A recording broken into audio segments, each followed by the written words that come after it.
are told Shambit Patra is speaking right now. Let's listen into what he's saying.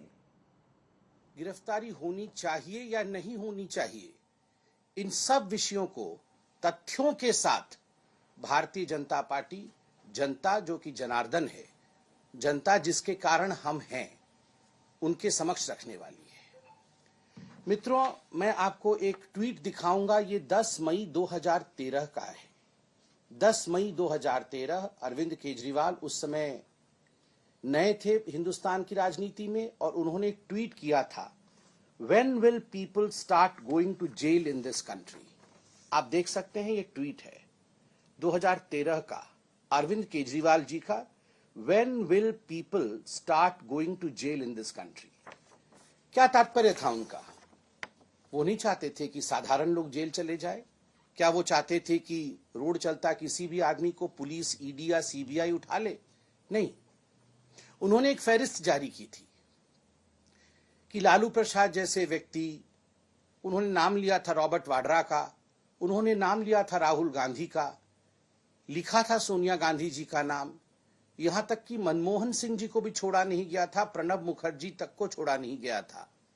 उन सबके नाम के साथ उन्होंने फहरिस्त जारी की थी कि ये लोग जो भ्रष्टाचार में आकंठ डूबे हुए हैं, आखिर ये जेल क्यों नहीं जा रहे हैं, इनके खिलाफ कार्यवाही क्यों नहीं हो रही है। और उसके बाद अरविंद केजरीवाल जी ने कहा, हिंदुस्तान की राजनीति को बदलने के लिए मैं मैदान में उतर रहा हूं। जहां भ्रष्टाचार होगा वहां अरविंद केजरीवाल जिस प्रकार शहंशाह उतरते थे ना रात के अंधेरे में, और कहीं पाप होता था, कहीं भ्रष्टाचार होता था, कहीं गुंडागर्दी होती थी तो शहंशाह उसे समाप्त कर देते थे, वो जो मूवी आई थी। उसी प्रकार अरविंद केजरीवाल कुछ उस किस्म से नीचे उतरे थे कि वो शहंशाह बन के आएंगे और भ्रष्टाचार को समाप्त कर देंगे। अन्ना हजारे जैसे दिग्गजों का भी उनके ऊपर आशीर्वाद था। बाद में अन्ना हजारे जी ने ही अरविंद केजरीवाल के खिलाफ चिट्ठी लिखी। 2013 में जो प्रश्न अरविंद केजरीवाल जी ने पूछा था कि भ्रष्ट लोग जेल कब जाएंगे, आज एक मैं छोटा सा कार्यकर्ता हूं भारतीय जनता पार्टी का, मैं कह सकता हूं कि 10 वर्षों के शासनकाल में इस देश ने एक बहुत बड़ा परिवर्तन देखा। ये जो बड़े बड़े राजनेता सोचते थे कि हम कुछ भी करेंगे, करोड़ों खरबों का घोटाला कर लेंगे और हम एक परिवार की तरह रहेंगे, मैं तुम्हारा पीठ खुजाऊंगा, तुम मेरी पीठ खुजाना, और हम में से कोई जेल नहीं जाएगा, हम सब बच के रहेंगे, ये अब नहीं होने वाला है।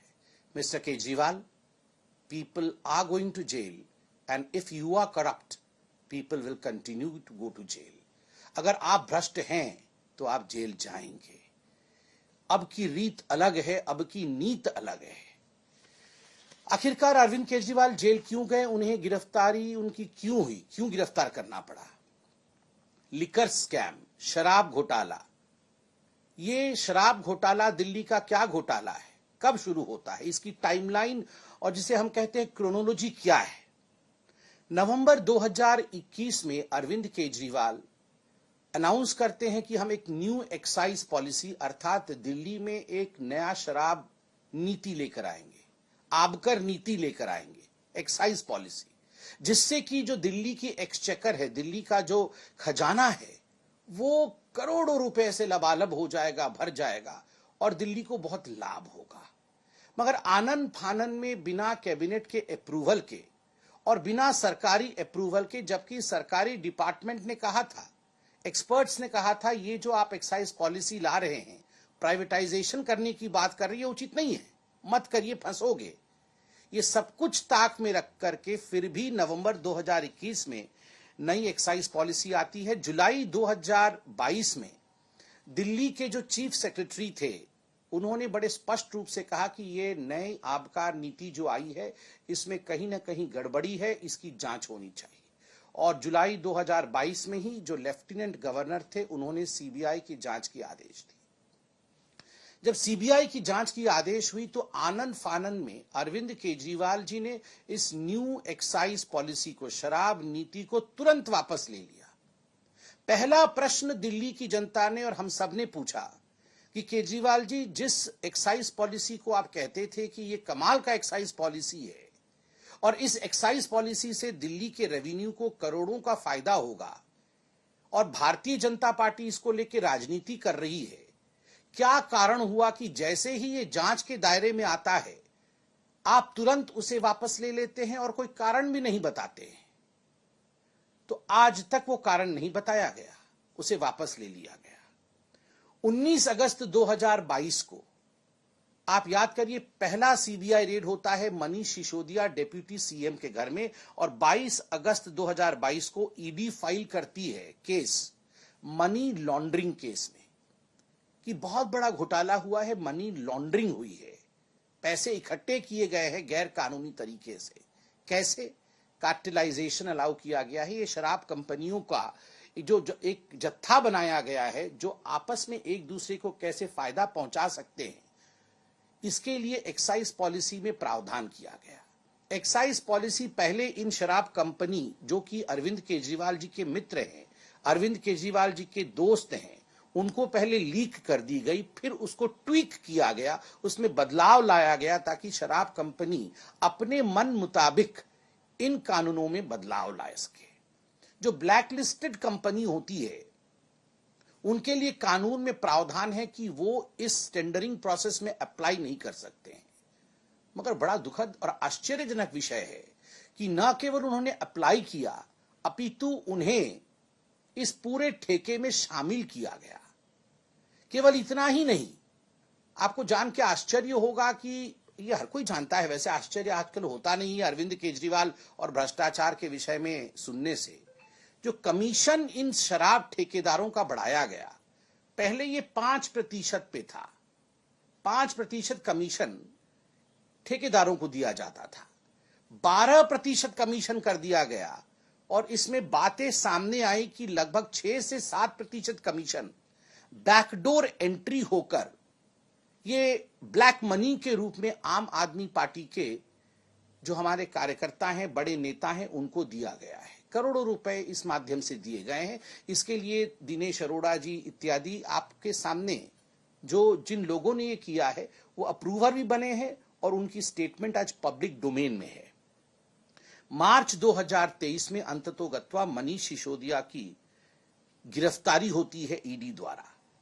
अक्टूबर 2023 में इसी केस में संजय सिंह जी की भी गिरफ्तारी होती है, और अक्टूबर 2023 में ही समन भेजा जाता है, पहला समन अरविंद केजरीवाल जी को, कि अरविंद केजरीवाल जी, प्रथम दृष्टिया प्राइमा फेसी ये लग रहा है कि मनीष सिसोदिया भी इन्वॉल्व है, संजय सिंह भी इन्वॉल्व है, और कहीं ना कहीं जो स्टेटमेंट्स आ रहे हैं, चाहे वो विजय नायर जो कि कम्युनिकेशन हेड हैं आम आदमी पार्टी के, और बाकी जो ठेकेदार जो अप्रूवर बने हैं, उनके स्टेटमेंट से लग रहा है कि आप भी इसमें हिस्सेदार हैं, तो आप आइए और हमारे सामने पेश होइए, आपको ये हम लिबर्टी देते हैं, आप अपने विषय को रखिए। समन नंबर 1 जब अक्टूबर 23 को आया, तब से लेकर अब तक 9 समन आए हैं।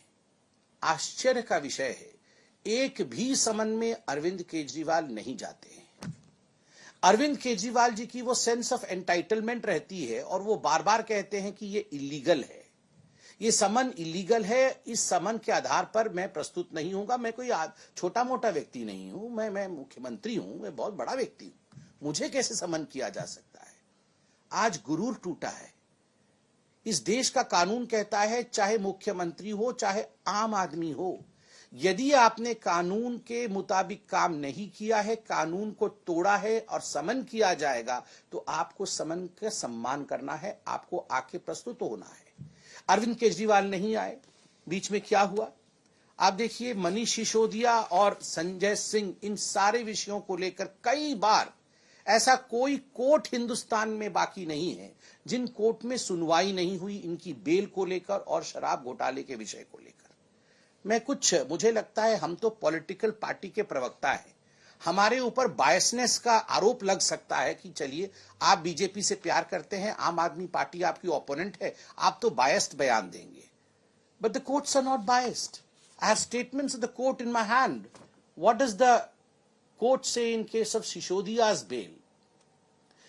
Mr. Sisodia played the most important and vital role in the criminal conspiracy and had been deeply involved in formulation as well as implementation of the said policy to ensure achievement of objectives of the said criminal conspiracy.